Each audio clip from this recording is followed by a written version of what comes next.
let's move to first message, which is very important because it is the interaction point between you and the AI.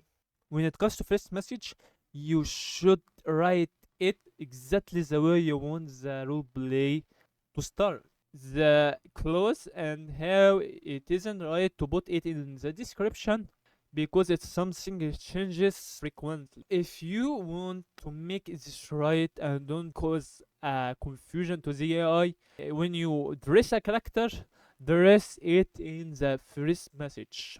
If you didn't add example scenarios, which I am going to explain later on, you should establish your first message to contain the clothes the character wearing and the way the character should respond. If you tend to make the first message like 99 narrative while 1% is dialogue, expect that responses will follow this specific structure. Unless you are using a flagship model like DeepSeek, Gemini, or whatever, they may process this quite well.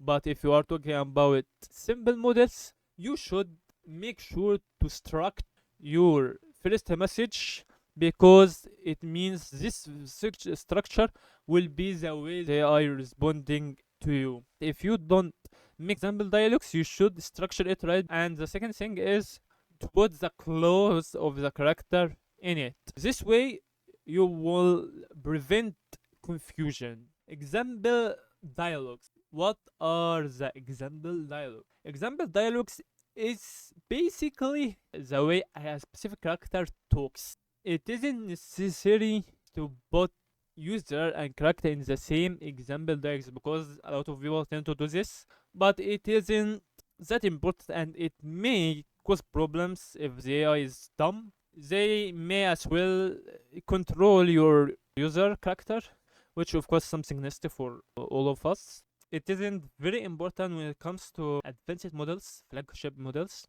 because flagship models are trained on the way of talking. So if you said this character is shy, flagship models may reflect this perfectly and will make the character talk like a shy person should.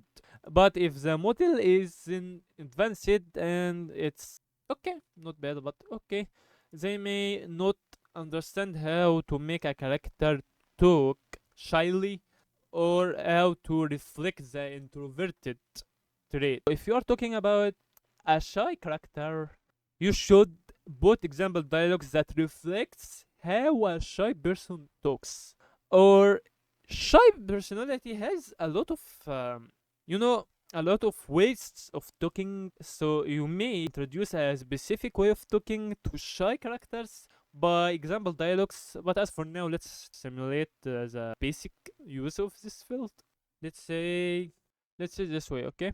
When you want to simulate how a shy character talks, this is usually how a shy character talks. They tend to stop mid-sentence, say the first letter two times, like please. They can form proper sentence because they are shy.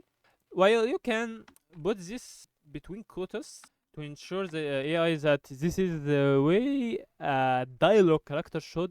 But if you are talking about narrative, because usually when we talk, most of us are focusing heavily on the dialogue more than the narrative itself, so they tend to forget to put the narrative here. So if the character is shy, consider to add their actions like the following: produce example dialogue while it's dialogue, which means it reflects how the dialogue goes. But when it comes to role playing, usually you should introduce how the action goes. Like this one, help the AI know how they should structure their response. So all you need to do is to provide how a character dialogue looks like. If you want a very specific structure of the response, like let's say for example the action on the first line, then the dialogue in the second line, like this, you should consider writing example dialogues to preserve this structure. That's everything you should say. Some people tend to add a simple dialogue between user, which is you, of course, and character, which is a placeholder for the character. Sorry, it should be car. These structures help the AI understand when user mentions something specific, the reaction of a character to something you have said. So let's say this college student. Let's say you accidentally touched her arm. Usually, for a shy character, you can say that when you did this accidental touch, she jumps off her place and looks at you shyly, or looking everywhere but your face. Provide an example dialogue between you and character. This helps the AI to know how a character should react to a specific action you did to a character. In this field, you have two ways to use it. Actually, there are three. Yeah, there are three ways. The first way is how you want to structure the response of the AI to this specific character. This is the first use case. The second use case is how a dialogue of character should go. And the third use case is reactions. This goes by doing an example dialogue between you and the character. So this is everything. Now let's move to the last things, which is in prompt overdrives, main prompt, and post history instructions.